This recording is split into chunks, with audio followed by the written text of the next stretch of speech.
Hi friends, இன்றைக்கி ஞாயிற்றுக்கிழமை காலையில் நம்ம அகிமா நேற்று எனக்கு கோணம் வச்சு விட்டாங்க. அதை தான் வீடியோ ஃபோட்டோ எல்லாம் எடுத்துகிட்டு இருந்தோம். காலையில் எழுந்திரிச்சி செம்ம சூப்பராக இருந்தது. அப்புறமா துணி துவைக்கலாம் அப்படின்னு சொல்லிட்டு தான் துவைச்சிட்ருக்கோம். நம்ம நிஷா குட்டி எனக்கு லீவு தானே விட்டாங்க, இனிமேல் துணியெல்லாம் மிஷினில் போட வேணாம், நான் கையாலே துவைச்சி தரேன் அப்படின்னு சொல்லிட்டு துவைச்சிட்ருக்காங்க.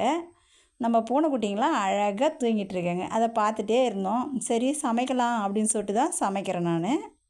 என்ன செஞ்சேன்னா சாம்பார் தான் செஞ்சேன். மாங்காய், முருங்கைக்காய், கத்திரிக்காயெலாம் வச்சு சாம்பார் செஞ்சுட்டு, முருங்கைக்காய் கத்திரிக்காய் வச்சு பொரியல் செஞ்சுட்டு, முட்டை வறுவல்லாம் செஞ்சு முடிச்சிட்டேன். செஞ்சு முடிச்சுட்டு உரக்கடை போகிற வேலை இருக்குது, உரக்கடை போகலாம் அப்படின்னு சொல்லிட்டு நானும் அகிமாவும் உரக்கடை தான் போனோம். போன இடத்துல மழை நிறைய வந்துடுது. சரி அப்படின்னு சொல்லிட்டு வெயிட் பண்ணி மழையை பார்த்துட்டு அங்கேருந்து காய்கறி வாங்கிட்டு கிளம்பிட்டோம்.